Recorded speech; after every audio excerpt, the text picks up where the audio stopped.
दोस्तों, आपने भी शायद मेरी तरह नालंदा का सिर्फ नाम सुना होगा या फिर किसी किताब में उसका नाम पढ़ा होगा, लेकिन आज हम और आप मिलकर इतिहास के सुनहरे पन्नों में से नालंदा के बारे में कुछ जानने की कोशिश करते हैं। नमस्कार दोस्तों, मैं हूं शमा और आपका स्वागत करती हूं अपने चैनल शमा बख्शी में। नालंदा 3 संस्कृत वर्ड ना, अलम और दा से मिलकर बना है, जिसका अर्थ है no stopping the gift of knowledge, कभी न रुकने वाला ज्ञान का प्रवाह। 5वीं शताब्दी के गुप्त काल में इसका उद्गम माना जाता है, जो कि प्रेजेंटली बिहार में स्थित है।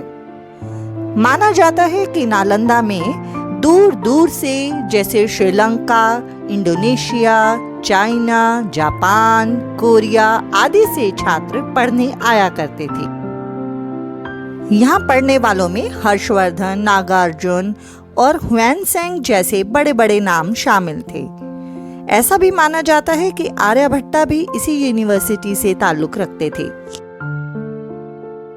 यहाँ बुद्धिज्म के साथ साथ मैथमेटिक्स, मेडिसिन, ग्रामर जैसे सब्जेक्ट भी पढ़ाए जाते थे।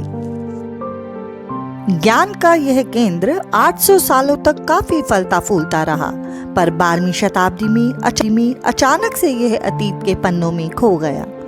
कहा जाता है नालंदा पर 3 बार आक्रमण हुए, पर पहले 2 आक्रमणों के बाद इसे रीबिल्ड कर लिया गया, पर तीसरा आक्रमण बहुत ही घातक था। यह आक्रमण टर्किश इन्वेडर बख्तियार खिलजी के द्वारा किया गया। कहा जाता है कि एक बार खिलजी की तबीयत बहुत ही खराब हो गई। काफी दुआ और दवा के बाद भी उसकी सेहत में कोई सुधार नहीं हो रहा था, तो उसे सलाह दी गई कि नालंदा यूनिवर्सिटी के मेडिसिन के हेड राहुल श्रीभद्र हैं, जो कि उसका इलाज कर सकते हैं। उनके बुलावे पर वे खिलजी के पास जाते हैं, पर खिलजी उनके सामने ये शर्त रख देता है कि वह उनकी दी हुई कोई भी दवा नहीं खाएगा। राहुल जी उसकी शर्त को मान लेते हैं। फिर वे खिलजी को पढ़ने के लिए कुरान देते हैं और उसे कहते हैं कि इसके कुछ पन्ने रोज पढ़ा करे। खिलजी ऐसा ही करता है और धीरे धीरे उसकी सेहत में सुधार होने लगता है।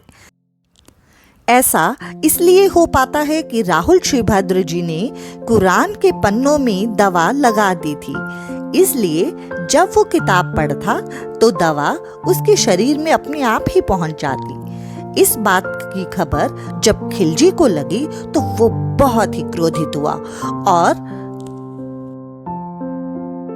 वो ईर्ष्या से भर जाता है।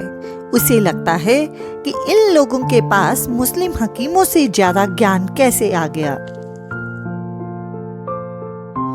बस कहते हैं कि इसी बात से नाराज होकर ईर्ष्यावश उसने सोचा कि ज्ञान के इस सोर्स को ही हमेशा के लिए खत्म कर दिया जाए, और वह इस विश्वविद्यालय पर आक्रमण कर देता है। इसमें हजारों बुद्धिस्ट, बौद्ध भिक्षु और यहाँ पढ़ने वाले बहुत सारे छात्र और कहा जाता है करीब 1500 के करीब शिक्षकों को मार दिया जाता है, और लाइब्रेरी की किताबों को आग लगा दी जाती है, जिसमें माना जाता है कि करीब 90 लाख किताबें थी। उसने इसमें केवल एक विश्वविद्यालय को ही नहीं बल्कि एक पूरी संस्कृति को ही खत्म कर दिया। ये इतना भयानक आक्रमण था कि रीबिल्ड करने के लिए कुछ भी नहीं बचा था। रह गए तो कुछ अवशेष। ये सिर्फ भारत का ही नुकसान नहीं बल्कि पूरे संसार के लिए नुकसान है।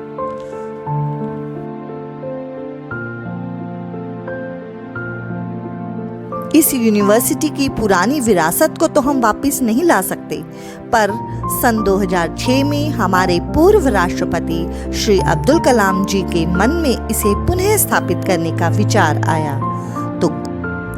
तो सरकार ने भी तुरंत एक्शन लेते हुए पुरानी नालंदा के पास ही नालंदा महावीरा के नाम से इसे दोबारा शुरू किया। सन 2014 से यहाँ पे एडमिशन्स भी शुरू हो गए हैं। हम उम्मीद करते हैं कि सरकार का यह कदम भारत को एक बार फिर विश्व गुरु बनने में मदद करेगा। अगर आपको मेरा यह भारत के ऐतिहासिक गौरव को जानने का छोटा सा प्रयास पसंद आया हो तो प्लीज लाइक, शेयर और सब्सक्राइब कीजिएगा। धन्यवाद।